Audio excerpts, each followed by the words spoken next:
అసలు దీపావళి పండుగ ఎందుకు జరుపుకుంటారో మీకు తెలుసా? ఇప్పుడు మనం తెలుసుకుందాం. అసలు దివాళీ ఎందుకు జరుపుకుంటారు?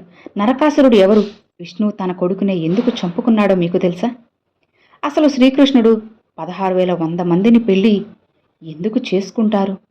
ఈ విషయాలన్నీ కూడా మనం తెలుసుకుందాం. శ్రీకృష్ణుడు సత్యభామ గర్వాన్ని ఎలా తొలగించారో కూడా మీకు తెలుసా? పూర్వం నిరనాక్ష అనే రాక్షసులు ఉండేవారు. అతను రాక్షసులకు రాజులా ఉండేవాడు.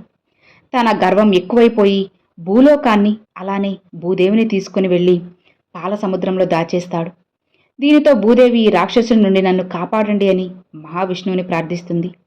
ఈ విషయం తెలుసుకున్న విష్ణువు వరాహ అవతారంలోకి మారి పాల సముద్రంలో దూకి హిరణ్యాక్షకుడితో ఏకధాటిగా 1000 సంవత్సరములు కఠోరమైన యుద్ధం చేసి హతమారుస్తాడు. ఆ పాల సముద్రంలోకి దూకి భూదేవిని కనిపెట్టి భూలోకాన్ని తన దంతాల మీద పెట్టుకొని ముందు భూమి ఎక్కడ ఏ స్థానంలో ఉందో అక్కడే పెట్టేస్తారు. తరువాత వరాహ అవతారం నుండి మళ్ళీ విష్ణువులా మారిపోతారు. విష్ణువు భూదేవి ఇద్దరూ ప్రేమలో ఒక సమయంలో శృంగారంలో మునిగిపోతారు. కొన్ని నెలల తర్వాత భూదేవికి ఒక మగబిడ్డ జన్మిస్తారు. ఆ బిడ్డ మరి ఎవరో కాదు, నరకాసురుడు.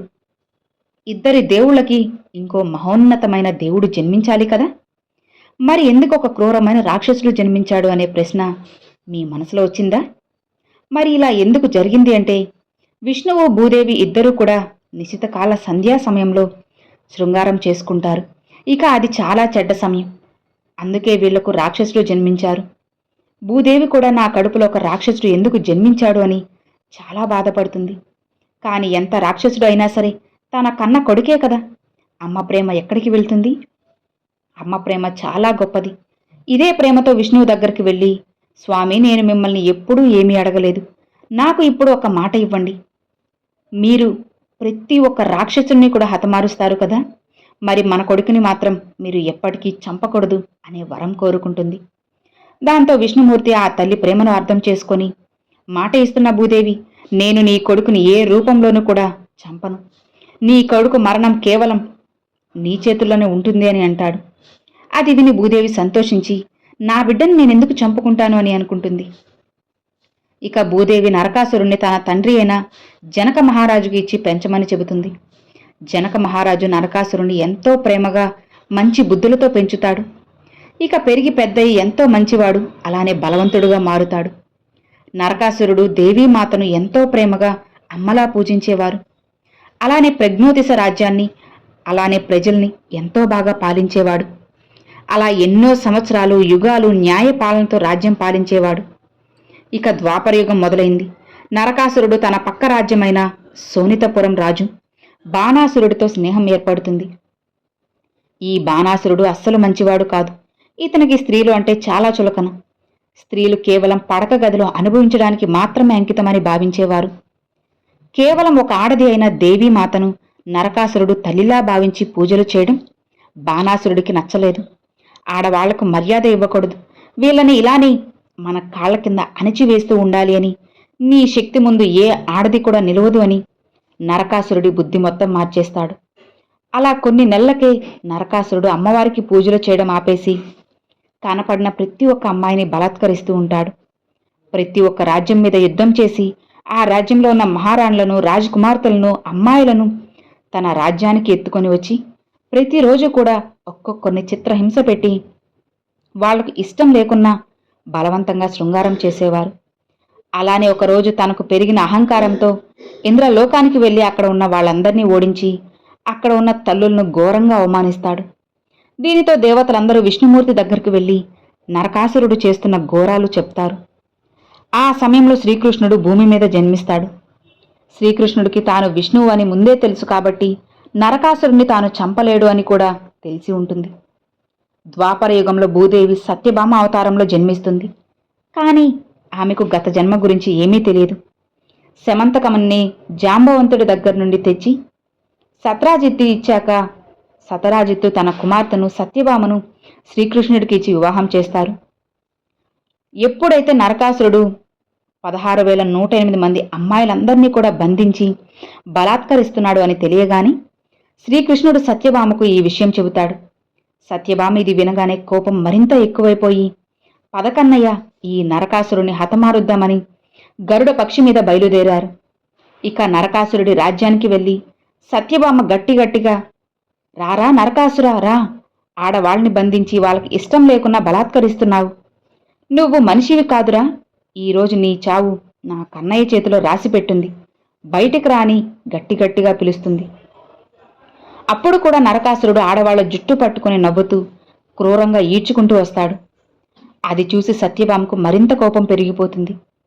శాంతించు సత్యభామ అని చెప్పి కృష్ణుడు నరకాసురుడితో ఘోరమైన యుద్ధం చేస్తాడు. ఎంత గాయం చేసినా శ్రీకృష్ణుడు నరకాసురుడు ఒంటి మీద ఒక గీత కూడా వేయలేకపోయాడు. అప్పుడు నరకాసురుడు ఒక ఆడపిల్లను అడ్డం పెట్టుకుని తన ఆయుధాన్ని కృష్ణుడిపై వేసి కృష్ణుడిని మూర్ఛపోయేలా చేస్తారు. ఇదంతా చూసి నా భర్తని మూర్ఛపోయేలా చేస్తావా అని గరుడ పక్షి నుంచి కిందకి దిగి శ్రీకృష్ణుడి బాణం అలానే విల్లు తీసుకుని నరకాసురుడిపై వెంటనే వందల వేల బాణాలు వేసి హతమారుస్తుంది. అలా తన కన్న కొడుకు తప్పుడు మార్గంలో వెళ్ళాడు అని అమ్మ చంపుకుంటుంది. సత్యభామ శ్రీకృష్ణుని స్పృహ నుండి లేపుతుంది. ఇక శ్రీకృష్ణుడు లేచి చెరసాల్లో ఉన్న 16,108 మంది మహిళలను విడిపించాలి అని వెళ్తాడు. వాళ్ళందరూ కూడా మేము ఇక చనిపోయాము, మమ్మల్ని ఈ సమాజం వేసేలాగా చూస్తుంది అని అనగా ఇక శ్రీకృష్ణుడు ఆ 16,108 మంది మహిళలను వివాహం చేసుకుంటాడు. ఇలా నరకాసురుణ్ణి సత్యభామ చంపిన ఈ చతుర్దశి రోజునే నరక చతుర్దశి అని ఇప్పటికీ పిలుస్తారు. ఇదే రోజు రాముడు, సీతాదేవి, లక్ష్మణుడు 14 ఏళ్ల వనవాసం నుండి అయోధ్యకు వస్తారు. వాళ్ళు వచ్చినందుకు అయోధ్య ప్రజలందరూ పటాకులు పేలుస్తూ అంగరంగ వైభవంగా ఆహ్వానం పలుకుతారు. అలానే విష్ణుమూర్తి అవతారమైన వామనుడు బలి చక్రవర్తిని ఇదే రోజున ఓడించాడు. అలానే కాళికాదేవి రథబీజుడిని ఇదే రోజు హతమారుస్తారు అని చెప్పుకుంటూ ఉంటారు. ఇలా మన దేవుళ్ళు ఇంతమంది రాక్షసులను ఒకే రోజు హతమార్చారు కాబట్టి చెడు మీద మంచి గెలిచింది అని ఆ రోజు పటాకులు పేలుస్తూ ఒక పెద్ద పండుగలా జరుపుకుంటాము. ఆ పండుగ పేరే దీపావళి. ప్రతి ఒక్కరూ కూడా ఇప్పుడు మనం దీపావళి ఎందుకు జరుపుకుంటామో అర్థమైంది కదా. శ్రీకృష్ణుడు సత్యభామ గర్వాన్ని ఎలా అణచివేశాడో మీకు తెలుసా? కృష్ణుడు 8 మంది భార్యల్లో రెండవ భార్య పేరు సత్యభామ. కృష్ణుడు భార్యలందరిలోనూ ఆమెనే అత్యంత అందగతి అని అనుకునేది. ఆమెకు కృష్ణుడు మొదటి భార్య అయిన రుక్మిణీదేవి అంటే కాస్త అసూయ. సత్యభామ తండ్రి అప్పట్లో భూమి మీద ఉన్న వాళ్ళందరిలోనూ అత్యంత ధనవంతుడు. సత్యభామను చిన్నప్పటి నుండి ఎంతో గారాబంగా పెంచారు. ఆమె తండ్రి ధనవంతుడు కావడంతో సత్యభామ అందరితో ఎంతో పొగరుగా ఉండేది. శ్రీకృష్ణుడు పుట్టినరోజు అందరూ బహుమతులు ఇస్తుంటే ఆమె తన ప్రేమని, ఆమె స్థాయిని అందరికీ చూపించుకోవడం కోసం తులాభారం చేయాలని నిర్ణయించుకుంటుంది. తులాభారం అంటే ఏంటి? ఒకవైపు ఒకరిని కూర్చోబెట్టి ఇంకోవైపు అతని బరువు కన్నా ఎక్కువ బంగారం వేసే ప్రక్రియను తులాభారం అంటారు. ఇక సత్యభామ తన సంపాదను అందరికీ చూపించి ఆకట్టుకోవాలని అనుకుంటుంది. ఇక కృష్ణుడికి, స్వామి మీ పుట్టినరోజుని నేను తులాభారం చేస్తాను అని అనగా కృష్ణుడు నవ్వుకొని సరే నీ ఇష్టం సఖి అని అంటారు. ఇక కృష్ణుడు నవ్వుతూ వచ్చి ఒకవైపున కూర్చుంటారు. ఇక సత్యభామ కృష్ణుడు ఎంత బరువు ఉంటాడో బాగా తెలుసు. అందుకే అంత బంగారం సిద్ధం చేసుకుని ఉంటుంది. సత్యభామ ఆమె సేవకులతో బంగారం తీసుకొచ్చి తులాభారంలో పెట్టండి అని ఆజ్ఞాపిస్తుంది. అందరూ బంగారం తీసుకొచ్చి పెట్టగానే కృష్ణుడు కొంచెం కదులుతాడు. అది చూసి సత్యభామ నవ్వుతూ ఇంకా కొంచెం బంగారం వేయండి చాలు అంటుంది. అప్పటి నుండి సేవకులు వచ్చి ఎంత బంగారం పెడుతున్నా కృష్ణుడు ఒక్క అంగుళం కూడా కదలలేదు. సత్యభామ కంగారు పడుతూ తన తండ్రికి కబురు పెడుతుంది. తన తండ్రి ఎంత బంగారం తీసుకొచ్చి తులాభారంలో పెడుతున్నా కృష్ణుడు అస్సలు కదలడం లేదు. కృష్ణుడు నవ్వుతూ ఇంకా ఎంతసేపు ఇక్కడే కూర్చోవాలి సత్యభామ అంటూ ఉంటాడు. చివరికి సత్యభామ ఆమె ఒంటి మీద ఉన్న నగలన్నిటినీ కూడా పెడుతుంది. కానీ ప్రయోజనం అనేది ఉండదు. అప్పుడు కూడా కృష్ణుడు నవ్వుతూ సత్యభామ వైపు చూస్తాడు. ఇక సత్యభామ బాధతో మెల్లిగా రుక్మిణి వైపు చూస్తుంది. రుక్మిణి నవ్వుతూ మెల్లగా తోటలోకి వెళ్లి తులసి చెట్టు నుండి 3 ఆకులను తెంపి వాటిని తీసుకొచ్చి తులాభారంలో వేస్తుంది. వెంటనే కృష్ణుడు కూర్చుని ఉన్న వైపు పైకి లేస్తుంది. అప్పుడు సత్యభామకి అర్థమవుతుంది, కన్నయ్య నాకు బుద్ధి చెప్పడానికి ఇదంతా చేశారు అని. ఇక ఆ రోజుతో సత్యభామకు ఉన్న గర్వం మొత్తం తొలగిపోతుంది. సో విన్నారు కదండి, కృష్ణుడు సత్యభామ గర్వాన్ని ఎలా అణిచారో కూడా మనం తెలుసుకుందాం కదా. దీపావళి ఎందుకు జరుపుకుంటారో కూడా తెలుసుకుందాం. ఈ వీడియో మీ అందరికి నచ్చినట్లయితే ఒక చిన్న లైక్ చేయండి, మీ ఫ్రెండ్స్ అండ్ ఫ్యామిలీస్కి షేర్ చేయండి.